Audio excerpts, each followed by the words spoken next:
Well, Chair Milstead, I'll let you know Whitney is having some technical difficulties, and so we can proceed. So I will turn it over to you, sir. Well, I think the agenda really this afternoon, Lee, belongs to you. We are here, I think, to just review where you are with the courthouse project primarily. There are, as far as I know, that's the only subject, is it not? We have a couple housekeeping items that we could start with. Okay. And so we could start with introductions, and if you'd like, sure. Chair, I can. Well, I'll just let you call on people from your screen. Oh, okay. Well, from the way my screen's laid out, Jim Stars, you're up first, sir. Oh, hi, I'm Jim Starnes. I'm a fairly new member of the committee, and this is, I think, third or fourth meeting I think we've had since January last year, but it's great to get to know you all and what you're doing. Okay, well, welcome. Eric, again, I'm going by my screen, so you're next, okay, sir. Yeah, hi everybody, Eric Nielsen with Deschutes County Facilities. I'm the Capital Improvement Manager. So are you with the county, Eric, or are you the PM for them? Yeah, I'm with the county, so I work in the same office as Lee, and then on the project you'll meet later, we have Wayne Powderly, who's the Wayne. CM. Okay, Mark, you're next.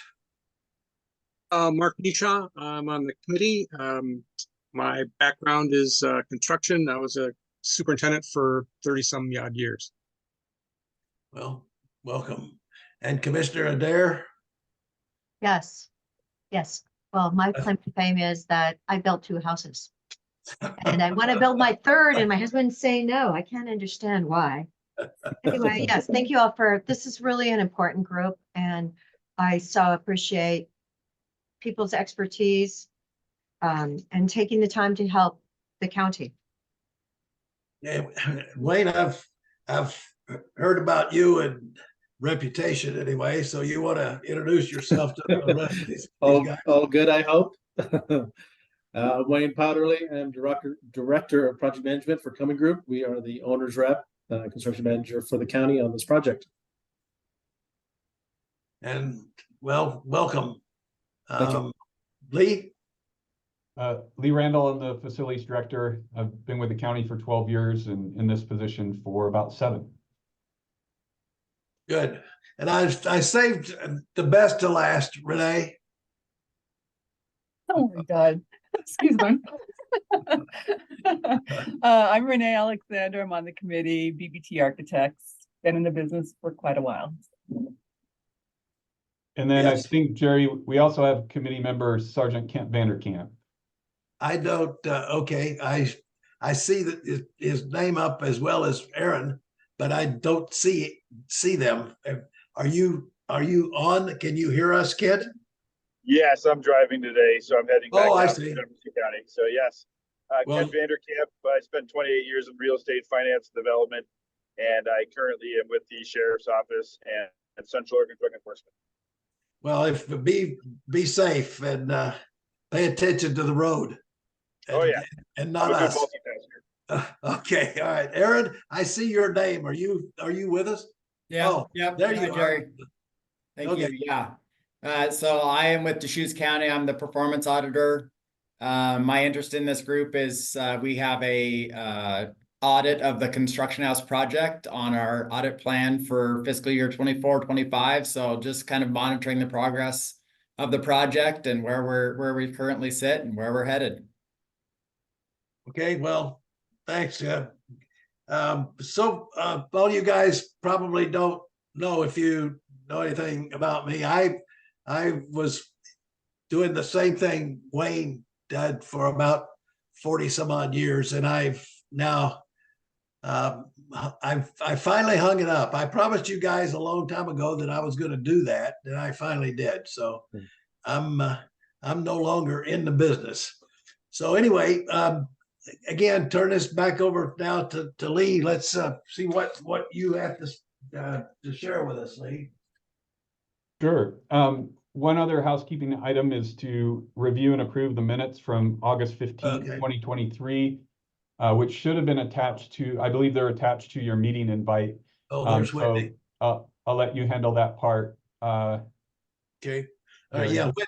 Whitney's back, and she did send that. I had some technical difficulties too this morning, Whitney. So, but yeah, I think everybody got the meeting minutes, and I hope you reviewed them. Do I hear someone accept the minutes?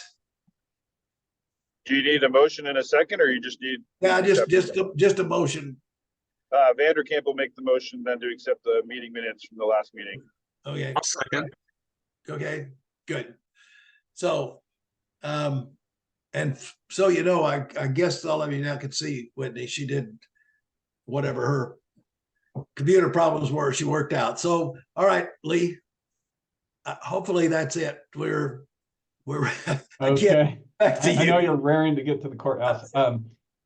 One other item, Whitney's going to provide an update for the recruitment, as was mentioned, with 2 open seats on the committee currently, and I'll let Whitney speak to that. Technical difficulties. My computer picked a great time to crash. So having overcome that, and Lee, I'm not sure if you already provided an overview of the 2 committee members who are no longer. I did not. So Mark Kelly, David Kuros have let us know that they're no longer able to serve on this committee. And we have opened the recruitment for those 2 positions. This recruitment, some of the recruitments that we've had for this committee have been subject area specific. And due to the fact that we currently have 2 vacancies on the committee, the current recruitment we have posted is general. And so really it spans the full range of areas of expertise that the committee includes. And so knowing that you all may have connections and folks with experience in these fields, I'm going to go ahead and drop a link to the recruitment in the chat for today's meeting. And please feel free to pass that along to those who you may know who may be interested in serving on the committee. We're also publicizing this through our normal county channels, but want to share it with you all directly. With that, Lee, I'll turn it back over to you. Okay. So I did want to provide a brief follow-up to kind of close out the information that we've been sharing related to the North County campus. And so if I'm able to share my screen, I'd like to just show, we have a great, what I think is a great short video. It's about 7 minutes, and it's our Public Health Director, Heather Keisner, providing a tour of 236 Kingwood, which is the building that just opened to the public in January. So I will share my screen, show that video, and then at the conclusion of the video, I'll provide just a brief update on the project, and then we'll move directly to the courthouse project. And Wayne Powderly with Cumming Group, our owner's rep, is here to provide an update. And specifically, we want to provide background information on where we've come from the design development budget estimate in July to the current draft guaranteed maximum price proposal from Pence Contractors, provide some level of detail for the committee and that information, and then answer any questions you might have. So I will share my screen, and we will watch a short video, which I hope you will enjoy.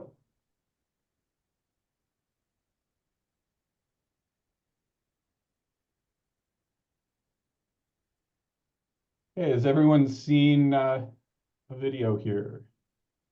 Yes. Yep. All right, let me get it back to the beginning, and then we'll do a sound check, and hopefully we have sound for you all. Hello, I'm Heather Keisner, the Public Health Director. Just doing a sound check. Is everyone able to hear that all right? A little low. Little Okay, louder. I'm thinking you're hearing through my speakers, so I will turn that up a little bit.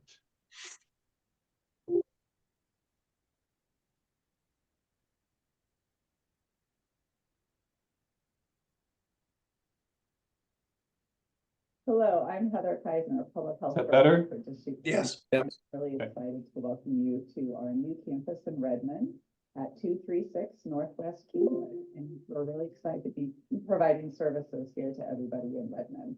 So if you follow me in, we will go ahead and show you a little bit around.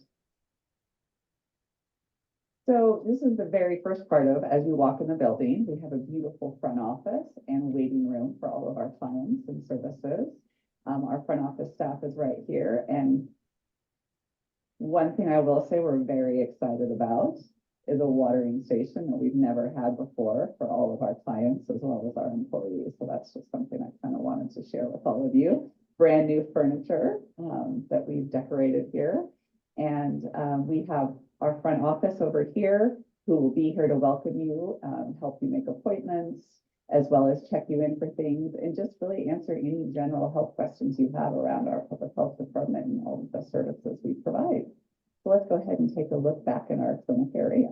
Okay, and now we are back in our clinic space. And we're really excited about this space because we've made it really usable for many different public health programs and services that we provide to the county. And so we have what we call our exam rooms where we do a lot of our clinical services, including reproductive health and immunizations, as well as more of our consultation rooms where we really work with clients and people around our nurse home visiting program, getting a healthy start to childhood and helping with breastfeeding, our women, infant and children program to help with nutrition services and education. And here's one room we're really excited about. This is our new lactation room. And really what this is a special room set up for clients who need consultation and support from our certified lactation specialist. So as we walk down the hall here, here's one of our consult rooms where we provide a lot of our WIC screenings and services. And as I mentioned, WIC is a special supplemental nutrition program for women, infant and children. We really help pregnant women, new moms, and young children learn how to eat well, learn about nutrition and stay healthy. So we provide a lot of breastfeeding support, nutritious foods, and just general education for new parents.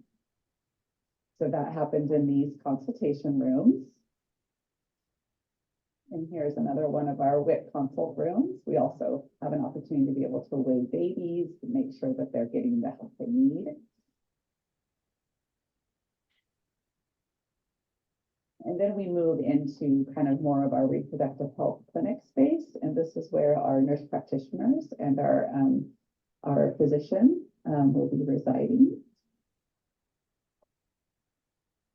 And this is just another consult room. So lots of space for a lot of variety of staff and services to be able to offer to our community.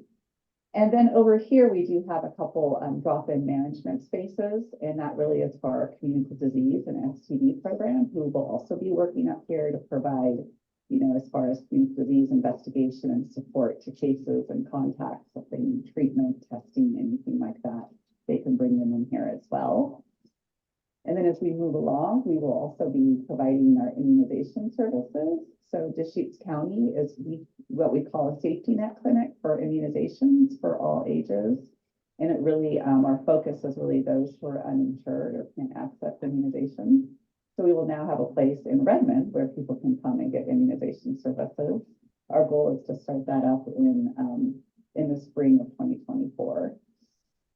Then we go over to our exam rooms. This is where our reproductive health and STD clinic will be. This clinic provides services such as family planning, which includes free and low cost birth control, annual wellness visits, as well as STI screening and treatment and HIV testing. And this is another one of our brand new exam rooms. The clinic staff are very excited about this space and these new exam rooms. They finally will have, you know, good adjustable tables as well as computers that can roll, which I'm not a clinician, but I hear our clinicians love that and are very excited to be able to have that accessible to them. And then as we move along here, we have our, our communicable disease team who will be doing kind of investigations out of here and support to the North County community, especially if someone needs to come in for, you know, an STD treatment or anything like that, they can come here or to our Deschutes County location in Bend. And as we keep going down, we have all gender restrooms. We have a few of those.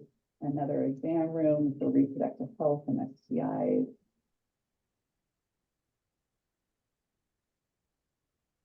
Another exam room. And then this room is also a brand new room. Just click on the light here. This is our procedure room where we're able to really do cervical cancer testing and pre-cancer treatments, which is a service we also provide to our community. And then this is a new conference room we're also very excited about. It's a lunch room, but really it's an area that we can provide nutrition education classes, healthy eating, cooking classes, and we also provide our breastfeeding support class in here. So again, new parents don't have to come all the way to Bend who live in North County to be able to access nutrition classes and breastfeeding classes through our WIC program here at this building now. And then we will also be able to, because it's a pretty spacious area, be able to host meetings and different things with our partners in both Cook and Jefferson counties who we work a lot with. So Redmond's always kind of a nice place to congregate between all of our three counties.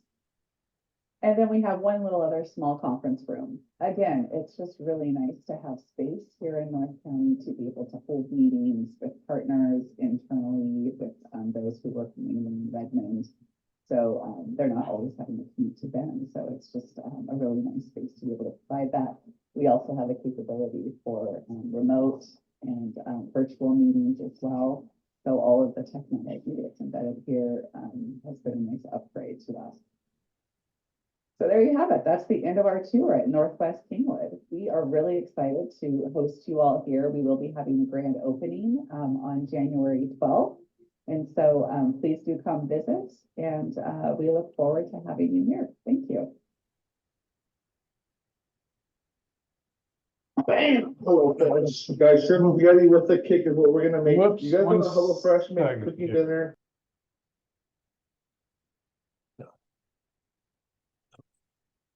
I'm sorry, I didn't hear. There was 2 or 3 people talking at the same time. That was a nice presentation. So I'm sorry for the ending there. The YouTube video went automatically to the next one. okay.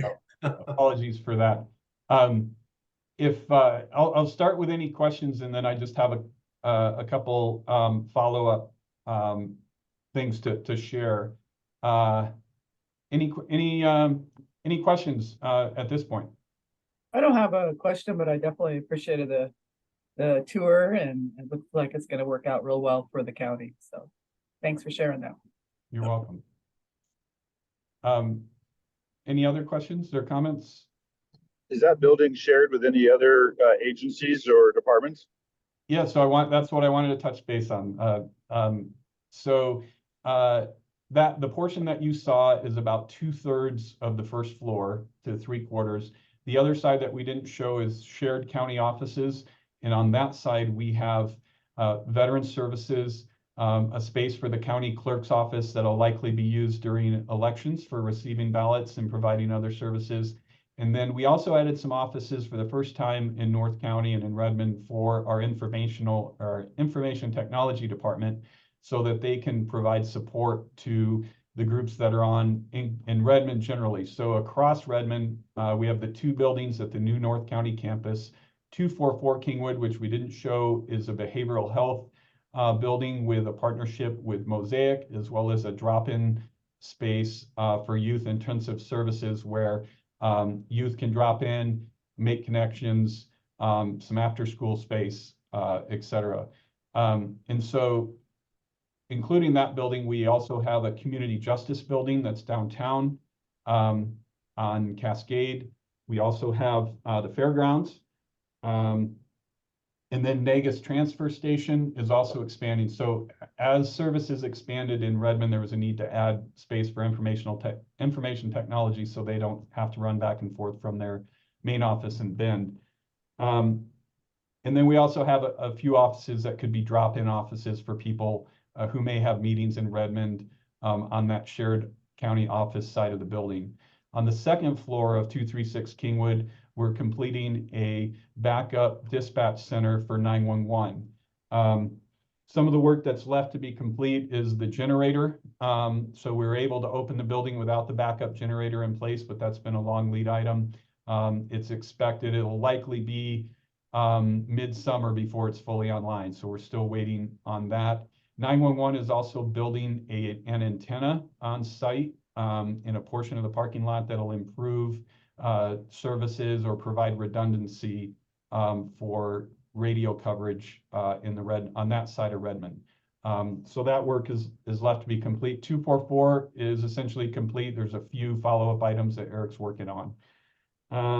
Just checking to make sure I've touched base on everything for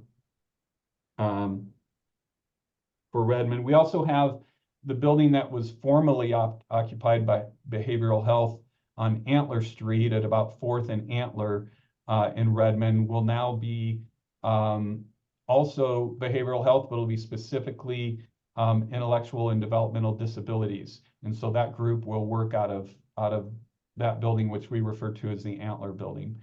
So that's just a summary of some of the growth that we're seeing in Redmond as well as the North County campus. The one thing I wanted to point out from the tour, as you followed that through, without pulling the pictures back up, you probably saw the vinyl plank in the lobby, vinyl plank in the break rooms, the carpet colors, trim colors, our base wall color, the accent colors, all of those things we have standardized across new construction. So if you were to go into 244 Kingwood, you'd see those same colors. If you went to the parole and probation expansion that was recently finished, you'd see those same colors. And then as well as the buildings that we've been updating just on that our maintenance team has been updating. So when we repaint, etc.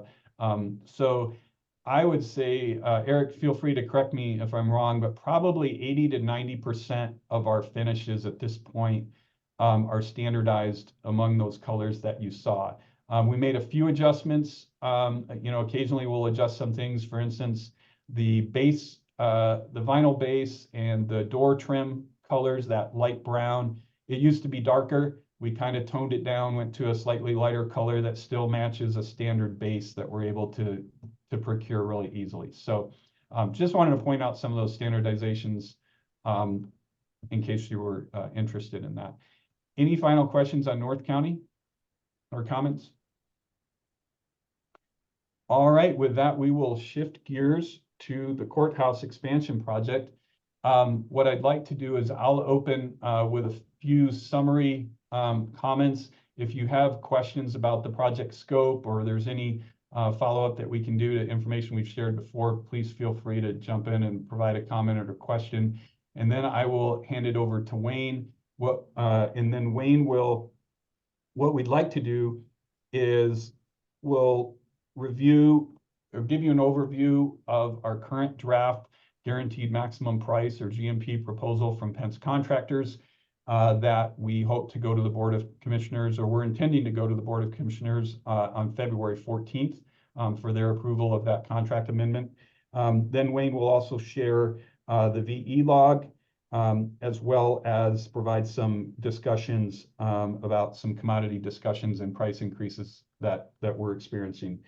And then we'll talk about the schedule and then be available for any questions you may have.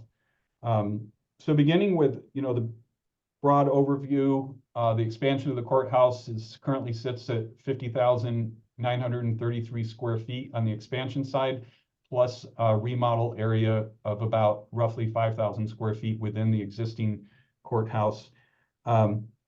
We submitted for building permits in November. The A.J. Tucker building, which currently occupies the site, we passed through the historical landmark review process and have also submitted for the demo permit for that building. We will be retaining and storing the stone facade as well as an additional 10%. Our agreement is to store that for 8 years. And in the meantime, Eric and I will be working on some future use of that. We'll also be installing a plaque at that corner and some kind of small monument noting the former location of the A.J. Tucker building. at the corner of Harriman and Greenwood. So we're currently in plan review. We expect the demo permit for AJ Tucker in the next week or so. Currently, we're scheduled to put up site fence for that demo work next week, and then we'll proceed from there. The plan currently is to install a temp entrance for the courthouse in March.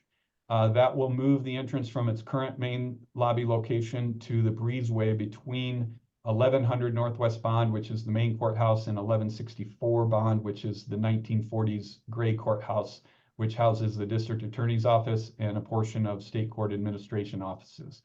At the conclusion of the project, the state court administration offices will move from the second floor to the main new expansion and provide additional space for the DA's office. And then, assuming a permit issuance in late April, early May, that is our target to begin full site work on the project, excavation and footings, and then proceed from there. Make sure I covered everything. So we're expecting a 20-month duration on the expansion portion of the work and a 3-month duration at the end for the remodel portion in the existing building. One thing we are going to be looking for, and Wayne will be pushing hard on, is to find ways to integrate those two schedules and identify what remodel work can be phased in with similar types of work on the expansion. The main challenge to that is having space for staff. From a staff operations perspective, they would love to be able to move into the new building, then we take over the remodel space. But from a cost and schedule perspective, we're looking to see how we can integrate those. So with that, I will turn it over. Actually, any questions or comments to this point? Yeah, I'm a question. So the construction documents, you got 100% construction documents into the city for permit? Yes. Yeah, since late November. Okay, and it's April before you get the permits? We're hoping we will get permit by then. As Lee said, our first permit, which we expect any day now, is the demo of AJ Tucker. Second permit is going to be for the temp entrance and temp exit, so we can set that up before we do demolition on the front of the existing entry to the courthouse. And then that'll take us all the way through to April, and then hopefully by then, yes, we will have a full building permit in hand. Well, this is nothing that you or either one can do anything about. The city of Bend needs to get their act together. That's absolutely asinine.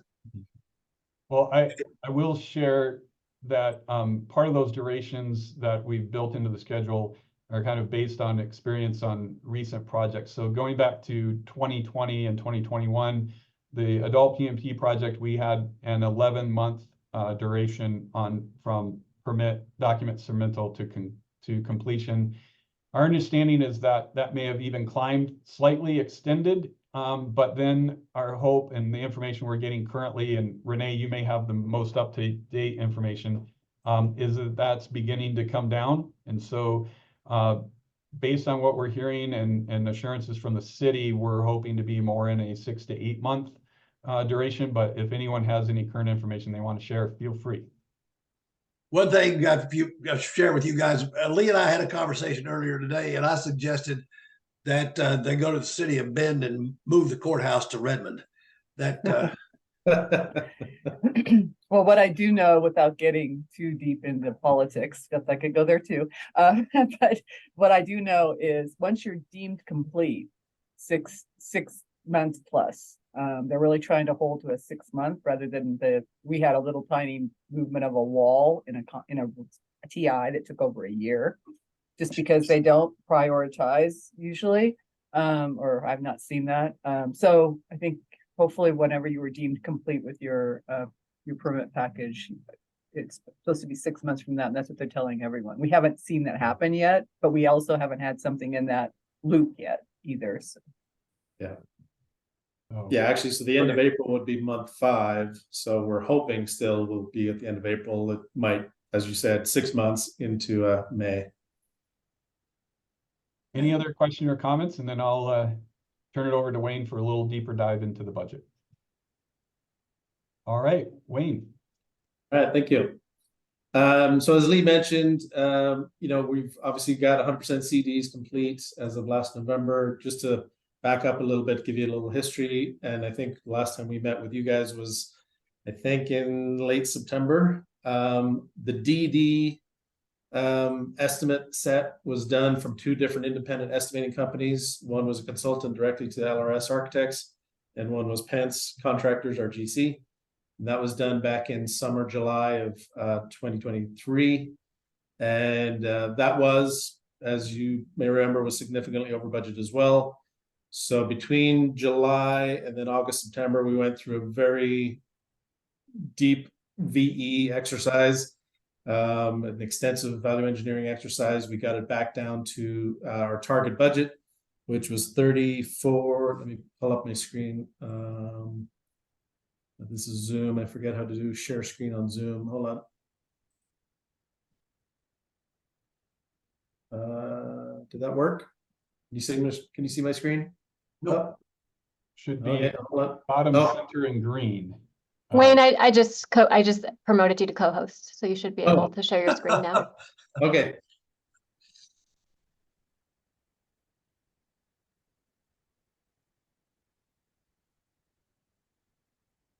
All right, did that work?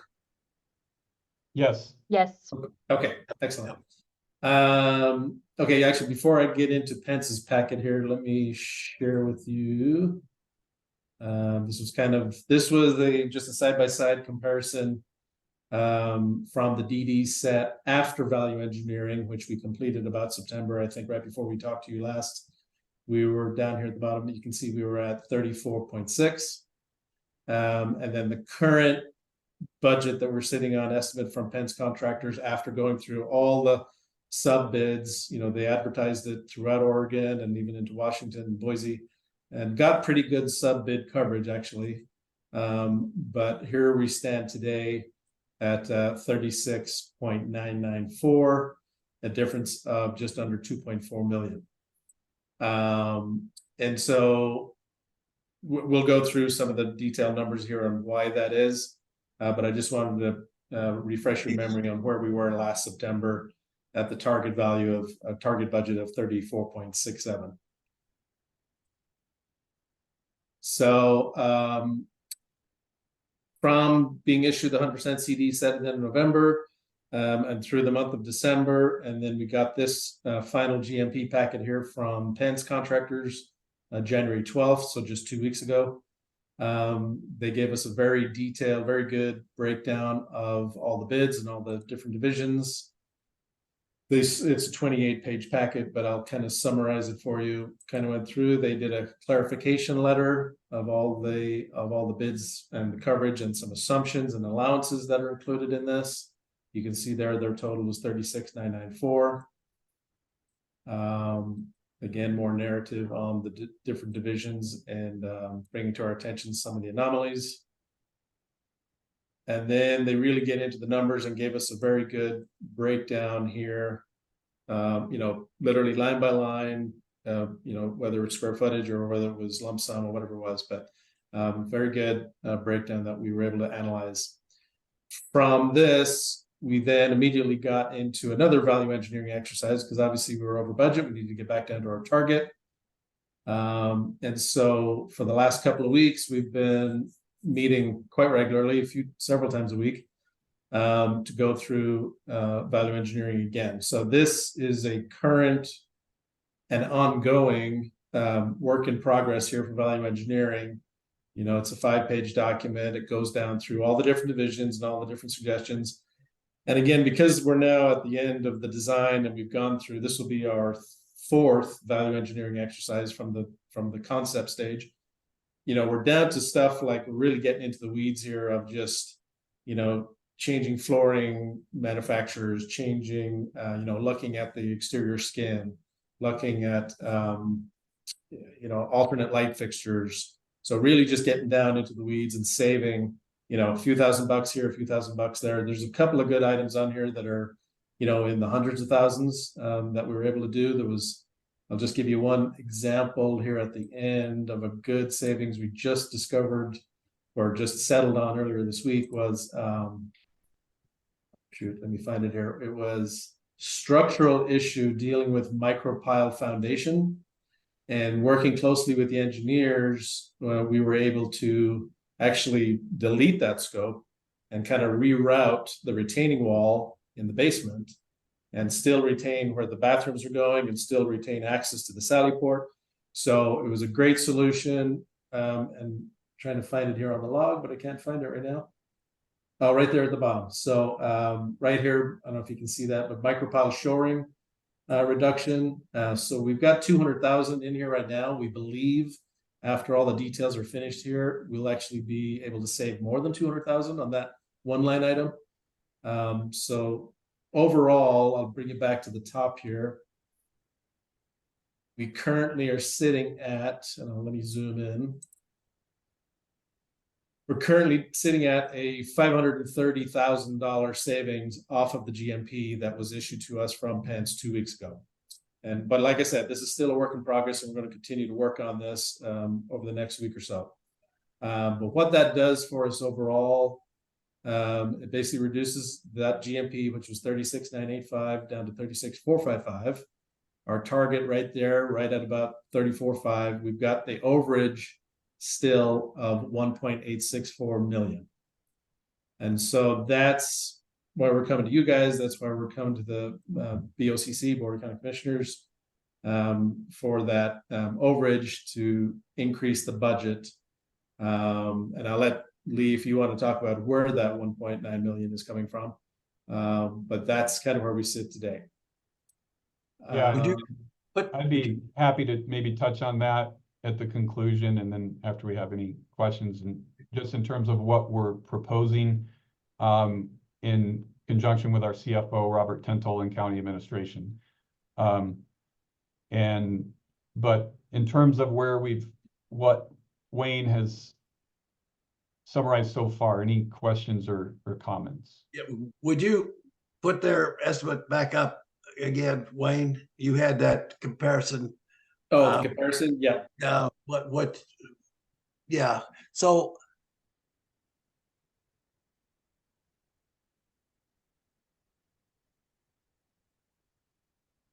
there's no back over at the first one with the 34. There was no contingency in for design contingency. There was, yes, there was. So it doesn't show on this. No, we asked them to distribute that throughout these line items to make it more apples to apples, so we can kind of see where the ups and downs occurred. Because if we didn't do that, Jerry, if we just had one line item on the DD side that said, 3% estimated contingency, and then we had a 3% escalation allowance, it would really skew these other numbers. And so we asked them to do this, and this kind of gives us a better picture of exactly where the ups and downs occurred. So, but you're right, Jerry, there was at the end of VE after the DD estimate back in September, we still were holding on to 3% estimated contingency and a 3% escalation material escalation allowance. So in your 36.9, is there contingency in that at all? No. Well, the estimated contingency and the escalation allowance were both pulled out, so there's zero amount for those. But we have asked, Pence will still retain a construction contingency that I will be policing throughout the length of the project, and that's for unforeseens or or whatever it may be. Okay. Well, okay.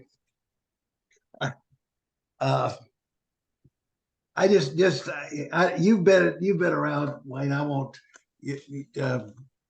try to do your job for you, so don't misunderstand me.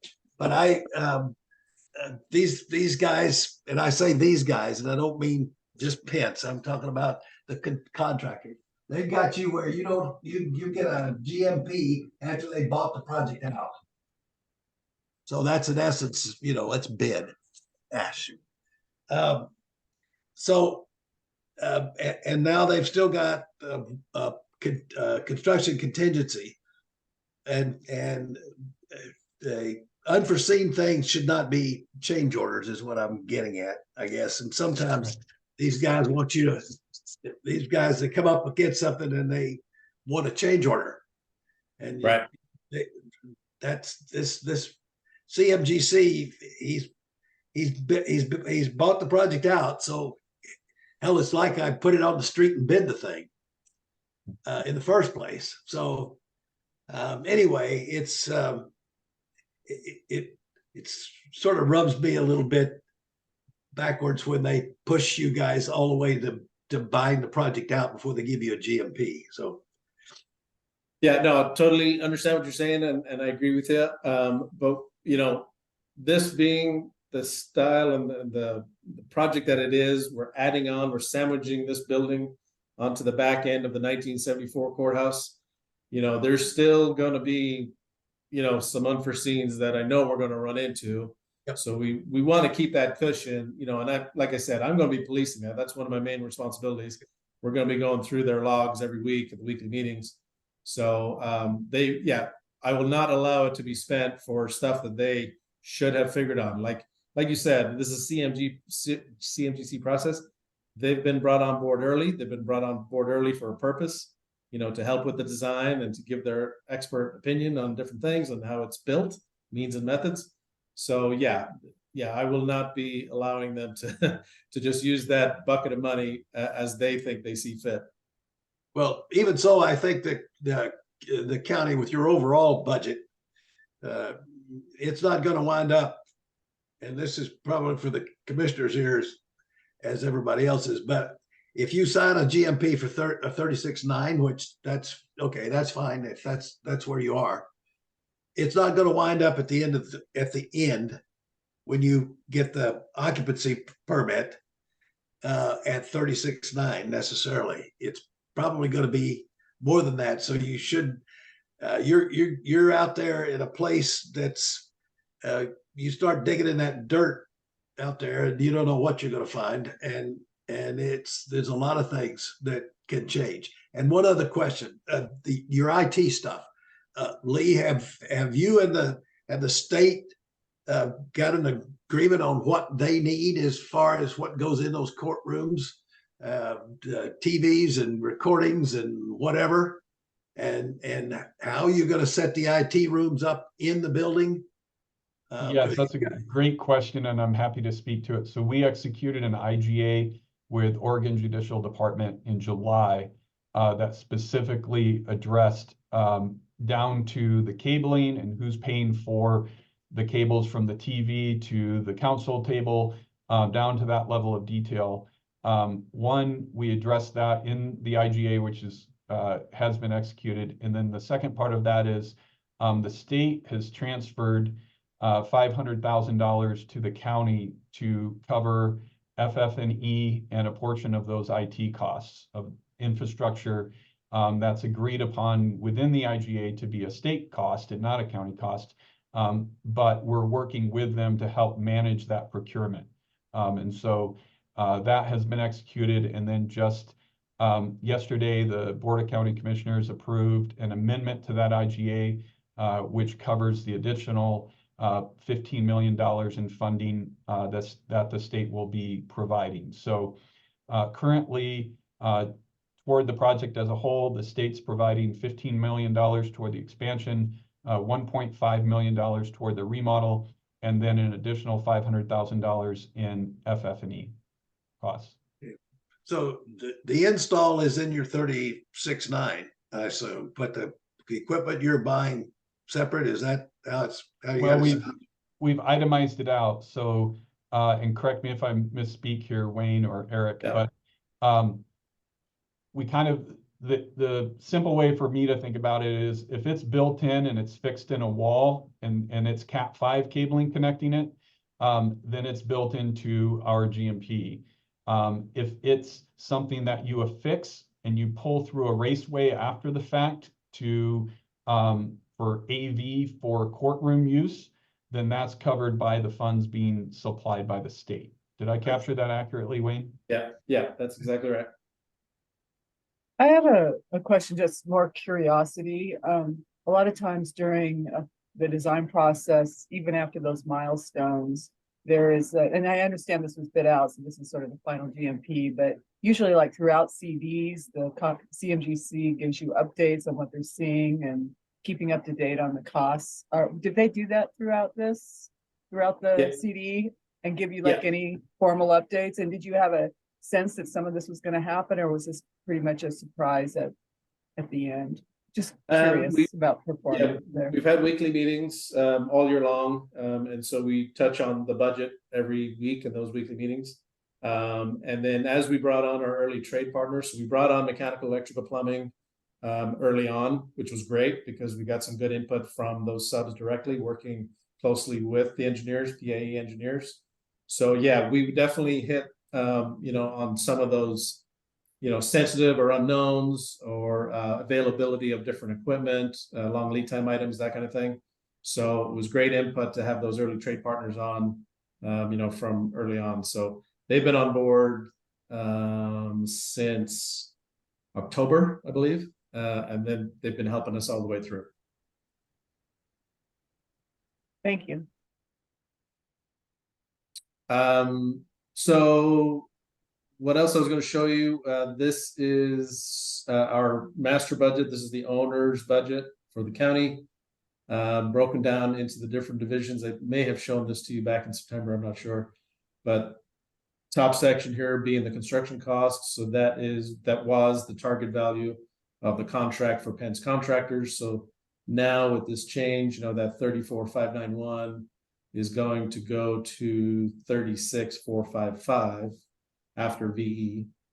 But then what else on the soft side, on the soft cost side, we're tracking architecture engineering fees, CMGC pre-con costs, miscellaneous stuff in here. I don't know if you want me to get into each line item, but land surveying, topo, commissioning. We have a commissioning agent on board now as well. Who is that? Who is your commissioning agent? Our commissioning agent is on this one. Sorry. It is, his name is Brent. I'm trying the name is the firm. It is, I'll tell you in just a second. Okay, sorry. No, that's all right. Tell you right now, it is where'd it go? CBC. Oh, right there. It is Interface. Okay. Yeah, Interface. So, but good. They joined us in a bunch of meetings as well. So it was great to get their input and their opinion on mechanical, electrical, plumbing systems as well. And then back to the master budget. So getting down to the second page here, as you can see, this all adds up, and we're still sitting at the 42 million. Currently, this is prior to the GMP news. So if we get the approval for the bump in budget, this would jump to the 43.9, and that includes, like Lee mentioned, the state cost, the IGA agreement for the 1.5 million. So that would be included in here. What are you gonna do for the 1.5 energy? You gonna put? Yeah. Yep. So that's this line item right here, $600,000 earmarked at the moment. We are going to do a whole new solar system on 3 different buildings up at the fairgrounds. Okay. Yeah. And that's already in the works. We've already bid that out, and we got some good bid coverage on that. E2 Solar was awarded the project, so we're working with them right now, getting submittals figured out, and hopefully start to install that late spring. Any questions on the mast? Oh, I do want to point out one other thing. So just, on the owner's side, we still do have some contingency money for these other categories outside of Pence's hard cost. But right down here, you can see a summary of 3.98%. So again, that feels low to me on a project this size, even at the onset starting out. But we still, like items like the permit fees and the SDC fees for the city, we're holding, these dollars here for that, but we just don't know if that's enough. I hope it's enough. From past experience, I think it will be, but they may surprise us as well here in a few weeks. Yeah, you got with the 3.98? 3.98, yeah. That's on the 42 or 40 million dollars. Correct. Okay. Correct. It may be tight for you. Yeah, at this stage of a project, I would normally recommend an owner keeps 6 or 7%. So yeah, it definitely feels uncomfortable to me. The city is, oh, sorry. All right, go ahead. I was just gonna say, just a heads up, I'm not sure when you're gonna get your fees, but the city is working on you may have already heard, for SDCs and permits and plan review, they're all going up significantly. I Yeah. don't know when it's gonna hit. I think it's gonna be July, so you may be safe, but Well, they bumped it big time last July, and so that's why I'm saying I'm still kind of nervous about what they're going to bump it to next. Yeah. And then this is the current up-to-date schedule from Penn's preliminary schedule. On the next page, you'll see where we were actually starting the AJ Tucker demo in the middle of January, but we should have that permit any day now. So that's going to get pushed out a couple of weeks. As soon as we get that permit, we'll start on the demo of AJ Tucker, and then next phase up onto the new entryway, temp entrance. And this last slide, Lee mentioned earlier, this is a 2023 nationwide summary of commodities increases. And I think this is part of why we're seeing what we're seeing. But I highlighted a few here that directly affect this project. You can kind of see there, construction machinery and equipment over the year went up 7.61. Fabricated structural metal, steel, 5.61. Structural metal bar and rebar. That was one other thing on the structural that increased significantly between last July and what our CDs is, that the rebar because this is a post-tension concrete deck structure, 4 floors of post-tension concrete deck. The rebar weight of all the rebar actually increased significantly. So that didn't help, on the quantity side, is at the same time that the actual material raw cost went up 9.82%. And then show you one last one here. Concrete is still going up. Over the year 2023 went up 7.84%. And these are national averages. Unfortunately, I think Bend, if you looked at Bend by itself, I think it would probably be on the higher end of above that average. So, but I just wanted to share that with you because I think that's kind of part of the pain that we're experiencing here with this increase. Other than that, I'll open it up to questions.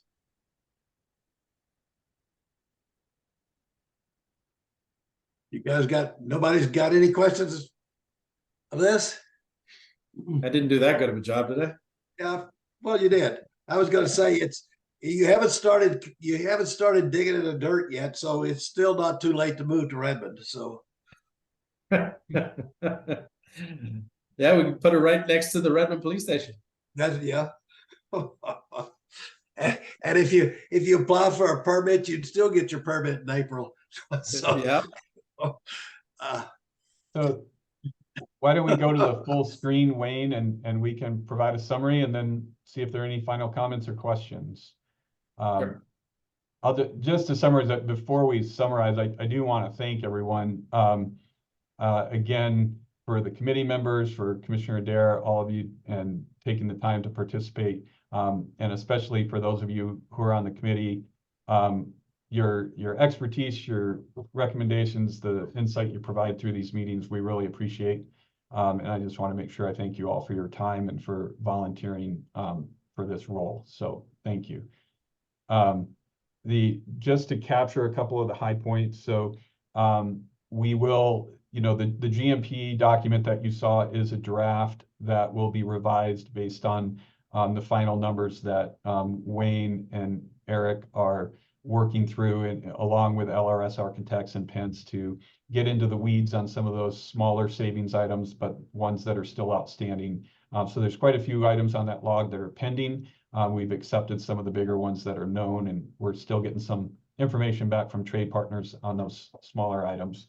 And then, we mentioned the schedule, but as we mentioned earlier, we're hopeful and excited to begin breaking ground in April or May, and we're expecting that we would have a groundbreaking ceremony at some point once the AJ Tucker building is cleared and the site is basically ready to go. So we're anticipating that sometime in April or May, and we look forward to having all of you there, especially given the participation you've had on the project to this point.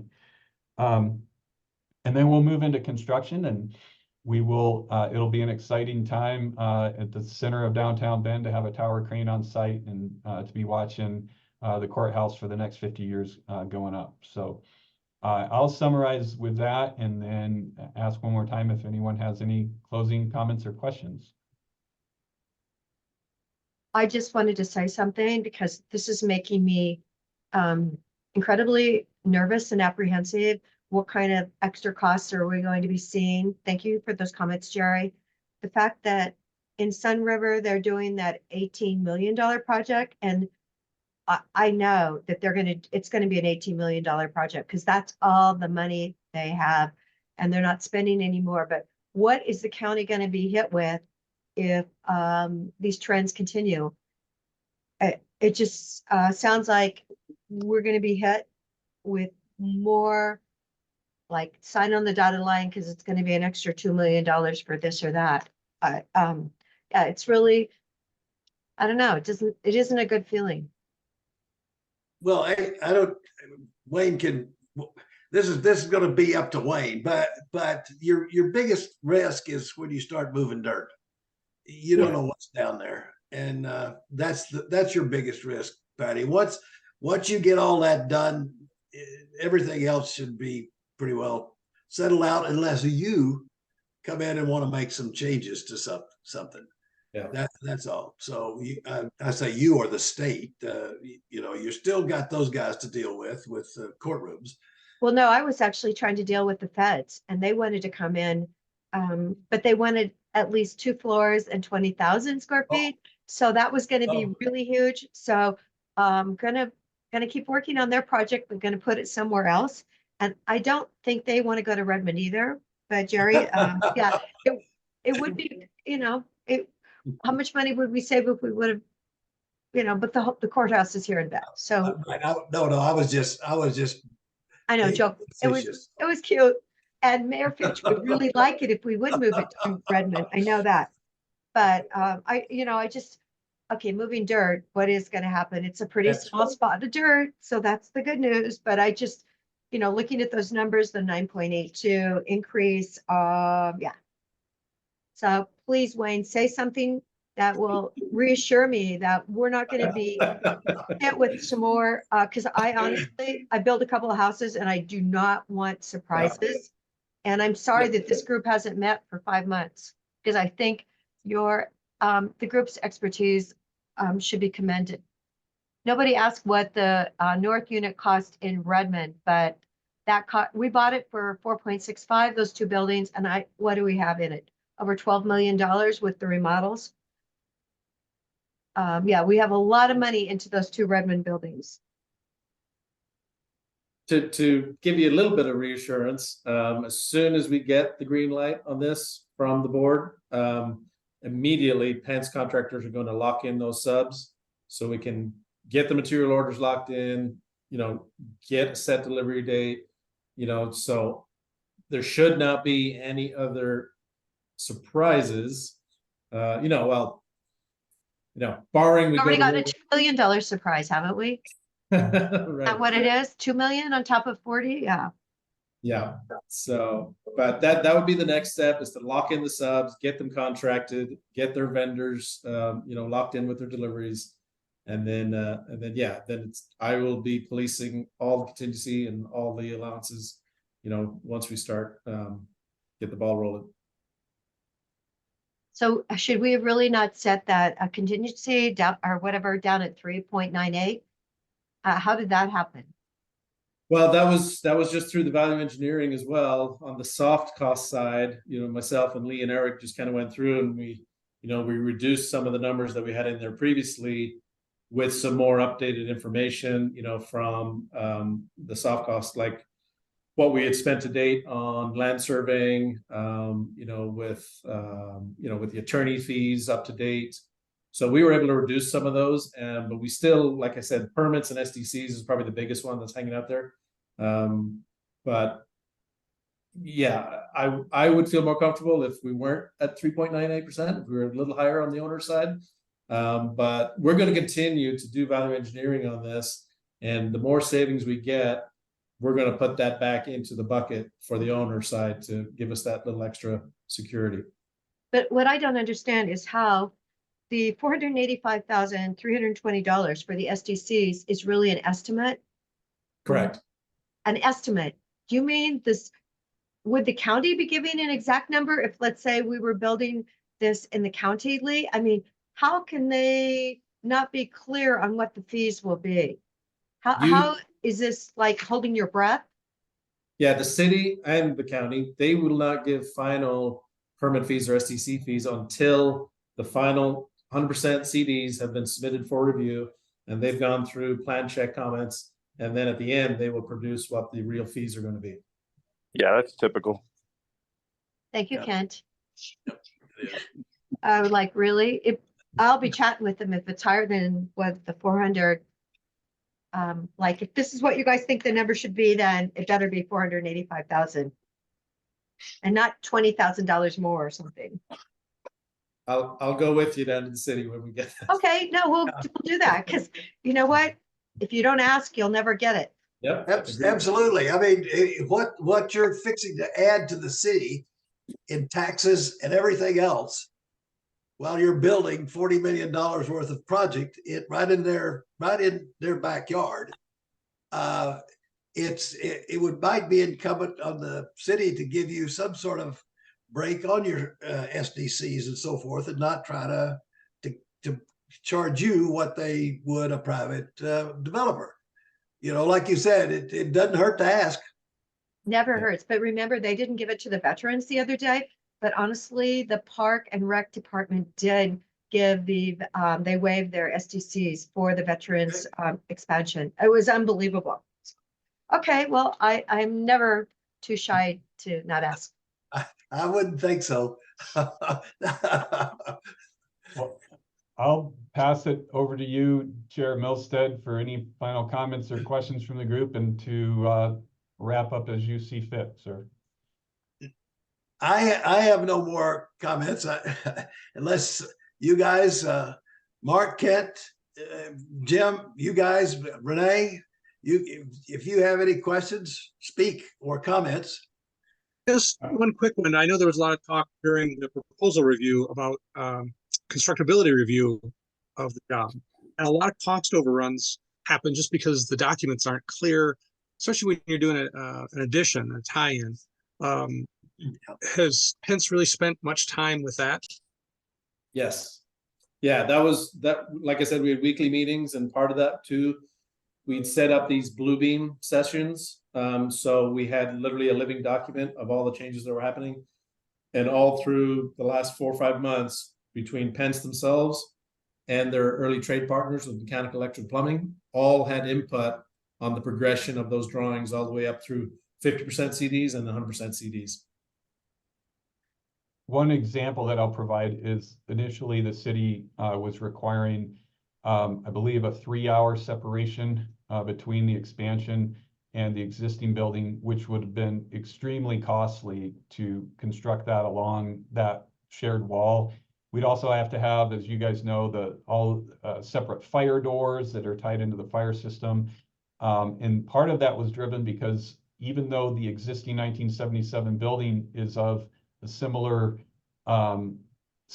class or building type, the roof structure is wood and wood framed. And so we actually proposed, LRS proposed an alternate code Eric, maybe you have the exact language. I think I'm struggling a little bit, but an alternate code interpretation. Yeah. Ultimately, go ahead, Eric.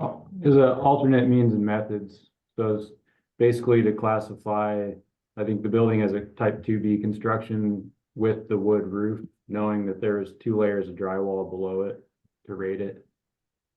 Right. And part of that was LRS investigating, getting in there after hours, doing some minor wall demo to be able to demonstrate exactly what's there. Is that 77 building fully sprinklered? Yep. Mhm. Okay. But the city was objecting to the roof construction type, essentially Yeah. materials. So it's just one example to your question, Mark. And they're actually, the city is still planning, as of my meeting on Tuesday morning, they're gonna change Greenwood into one lane going each way instead of 2 lanes. Right. So that's gonna really add to traffic in downtown Bend if they do that, I do believe. Because Greenwood both lanes can be involved. Yep.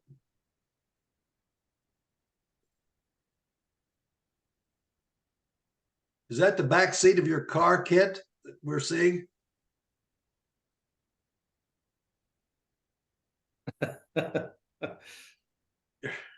Your mic is off.